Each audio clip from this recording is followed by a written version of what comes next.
nó chỉ được nó hạt tiền nó anh nấu tới chỉ bón nó chỉ cái tao vẫn chào nó tả cái chỉ ta bao nó gì không biết đâu ta bao nó gì chỉ nó ha chỉ bón nó chỉ tới mà nó những thứ bón không mấy nó cả nữa nó chỉ tao rồi lên à ăn đi chê à nó nó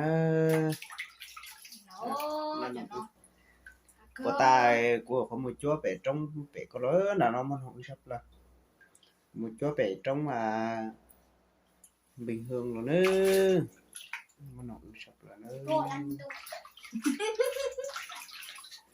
tôi không đã chết của lòng phụt lá mà tao cậu thua mà ta xíu thắt tao dùng mất thiết nó nè phụt lá ô trò thì tía nặng rồi ô nó chết chính chế ô trò thì tía nó luôn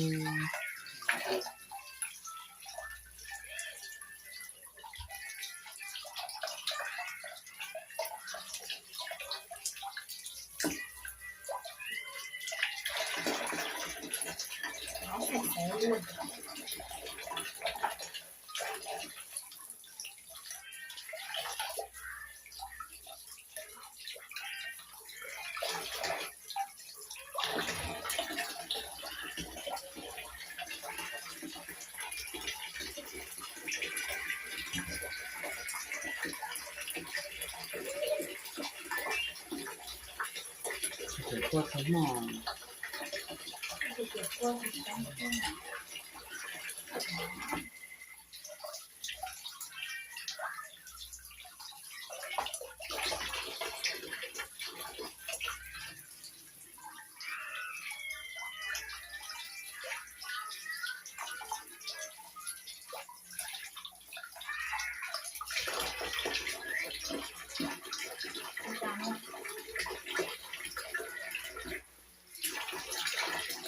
đi đó ta lấy ta mới gọi đen đen rồi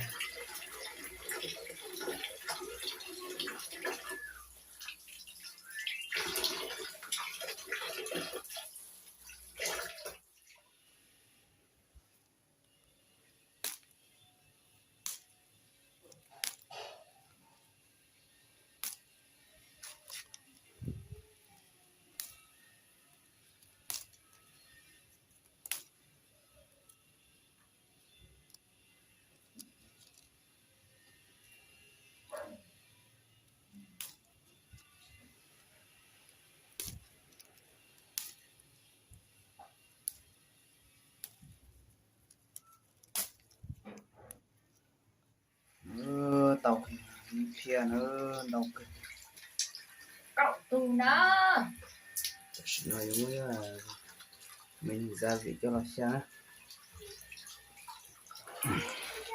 ok thì nó có cho theo nó ăn gì xin đâu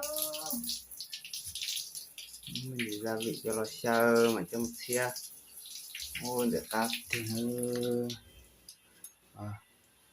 nồng nữa ở tại một chúa phải trong nó rồi nó một thì ha sao đặt ra đi wow và chẳng có quá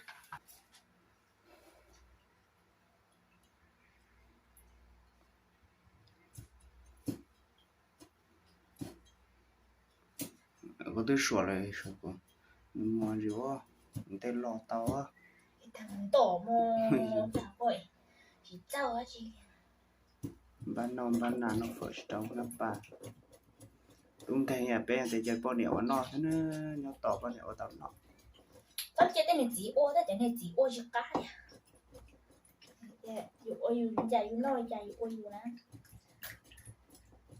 tao tay được chỉ được kê dù ô dù thế liền hoặc tao tay được chỉ được kê nó chạy uốn rồi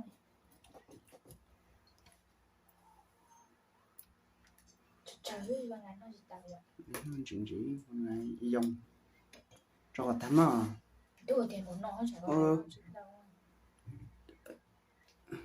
cháu con gái anh trời cháu có tụi con gái anh trời quần nhỉ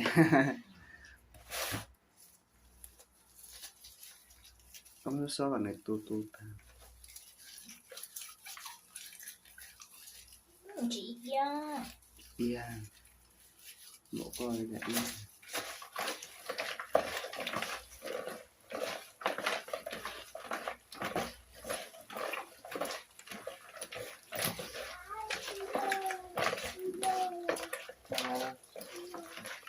gì á Dùng cái gia vị tao thì nó này mình phải tao cho nó. Chia lột tao cho. Còn mình chia lột tao tiền chứ. Vậy. Sao?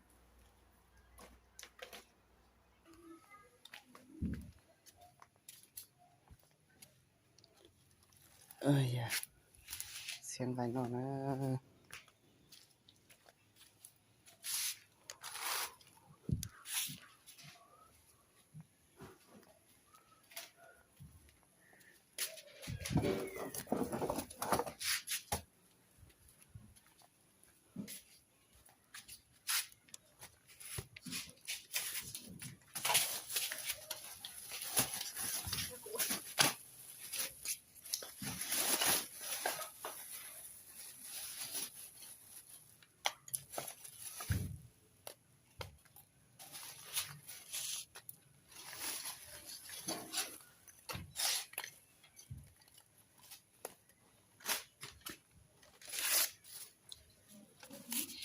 Cho tao im mà.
Điên rồi.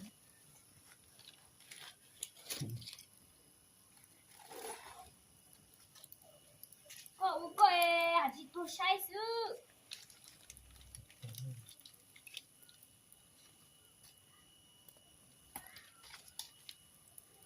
너 메기탕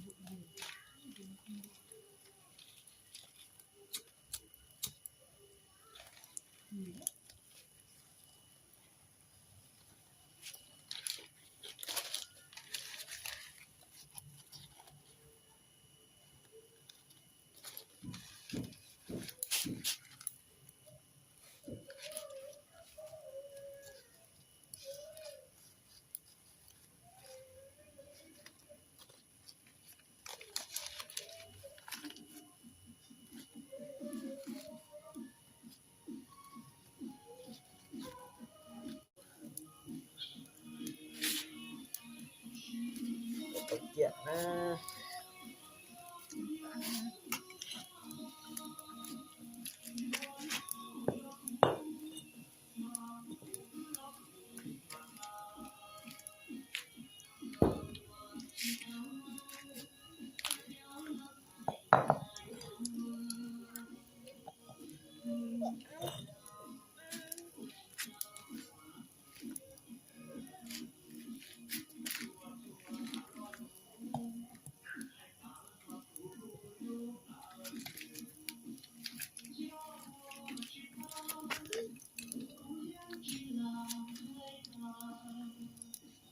Đọc con chu nữa nhá đứa nào.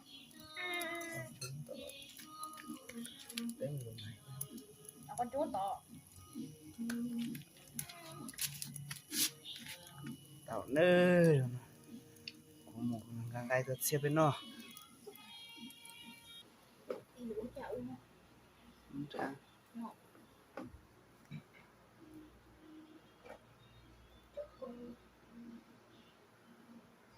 ông mới cho cả sắc sắc của tao nói gì ạ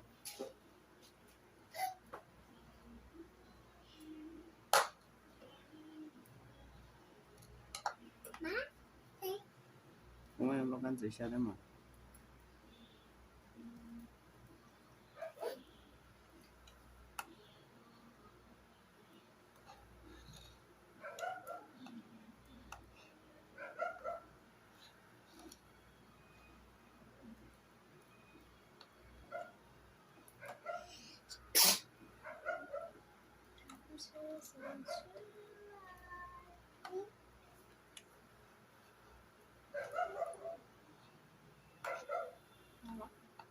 Có chỉ nhận nó chỉ cái thứ thôi có cho tỏi thôi không? Có chỉ nhẹ.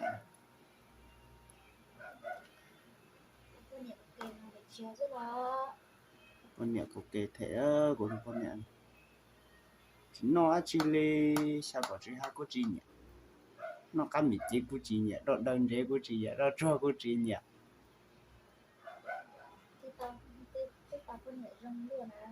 Nó có cho xe cây của chỉ nhẹ, nó chỉ xe cây của chỉ nhẹ. Xe đồ của chỉ nhẹ. Cho mẹ này tự giờ chỉ nhẹ của thiếu. Nhẹ cô thì tôi một cầu. Bị tù ấy là nó, sỉ tù. Cho nhét hết. Nhét hết làm sao được? Cứ nhét hết vào. Không đâu. Còn 2 con này. Bây giờ một con không có chú tỉ rồi. Đấy. Tôi có cái gì mà xoáy thật bạc quay. Mua dòng rong cái gì có cho ra rất sao mà. Không nó ăn chữ thế. Ồ. Ê đi. Chị á. Bấm á. Tao đứa có mới rùa có chỉ rùa. Rùa. Ồ rùa còn này tung từ ho. Ủa có chỉ bỏ tu tàn. Ôi vô. Lón tung thật. Trong một xe là nó sai rồi, có khá. Làm xe.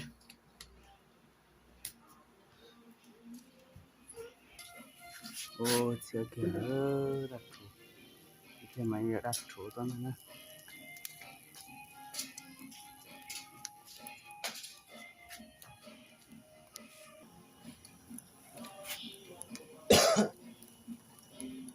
Xe gai nó đó,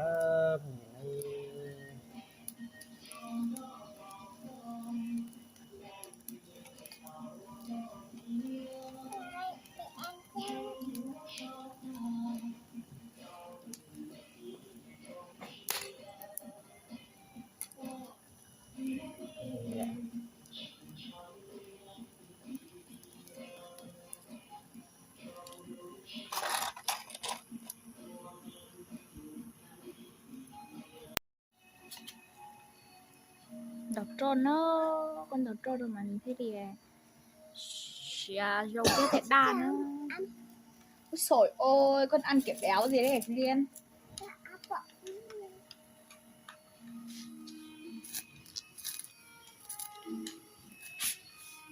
Con đọc ở bên trai đó.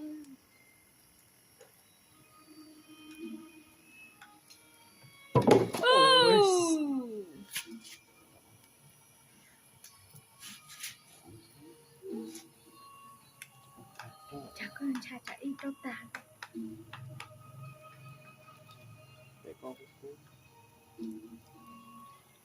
Nãy thì cũng chắc dễ trong cao tua. Ôi mẹ thơm thế nhở.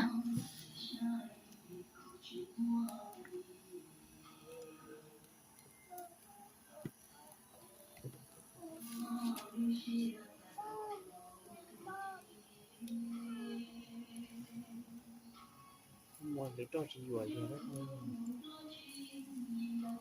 Tên lúc mà tao kiếm nhiều chỗ là quét quét đi tuân. Úi xồi ô anh làm gì đấy? Chị liền coi cho con bố bắt trò chiếng cái.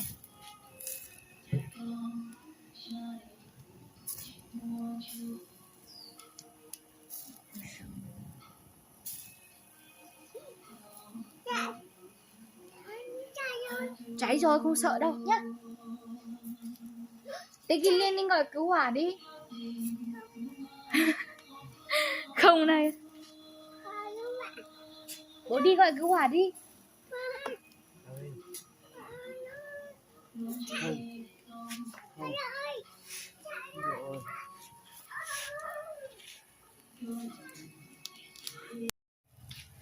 Chị hạt tiền ơi.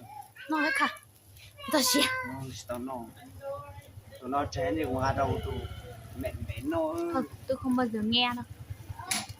Nó mà cái đầu của tôi nhảy nó một chịu thôi. Cú nhét tà lù. Ô cá được tiền ơi, đặt chủ sư. Cô ta có một chúa bẻ núi Bình Hương nó nữa cá tiền. Ô đặt chủ sư nữa. Không bảo á.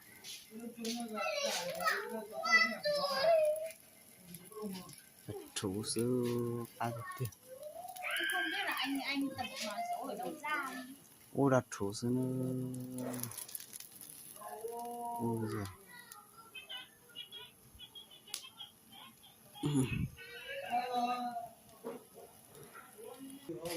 Ôi dồi. Xe tay thủ đó. Tụi nó tụi của móc quay á. Một quả là nhét tà. Con không nghĩ cái này đâu bẩn bẩn ạ. Chua. Ăn cái này. Cái này mà đi ở nương mùa Tết thì nhỉ? Sướng lắm. Ngon đấy. Quá được luôn. Ngon đấy. Ngon đấy nè. Ngon đấy. Của Liên này. Đây cái đùi cho con. Đây là cướp đấy của em. Đấy, ngon đấy. Khô hết rồi.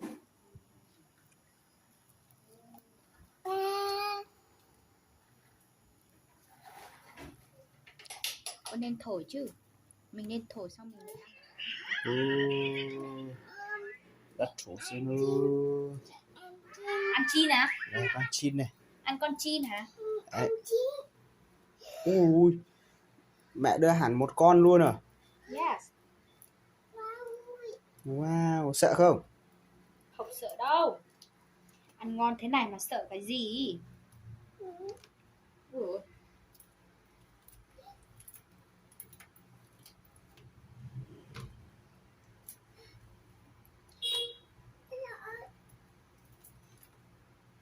Wow, ngon quá.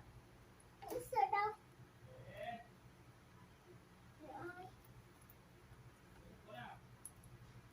Ô, đây nó.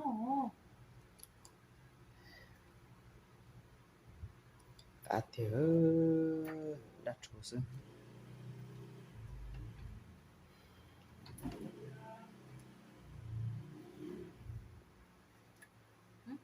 Nó có một. Thank you very much. Ồ, cái này nó cũ. Oh no. Không được.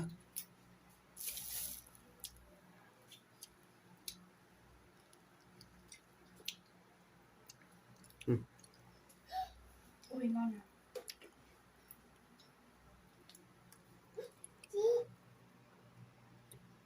Lọt kìa. Hả? Xin kiều. Chin, đấy, con chin. Đấy, con gì đây? Liên. Con chin. Con chin à? Con chin bồ câu. Con ai sợ không? Sợ á? Sợ thì cầm làm cái gì? Vứt đi. Nó bảo nó sợ thế này, nó bảo nó ăn. Sợ mà lại ăn nó. Rồi mẹ cho này. Sợ thì đừng có ăn nữa. Con ăn cái này này. Cái đùi chim. Ngon không? Ăn thử xem. Ôi dồi ôi. Ngon lắm nhỉ. Ngon không? Ô, cá thịt tiền đó. Phản nồng của nó.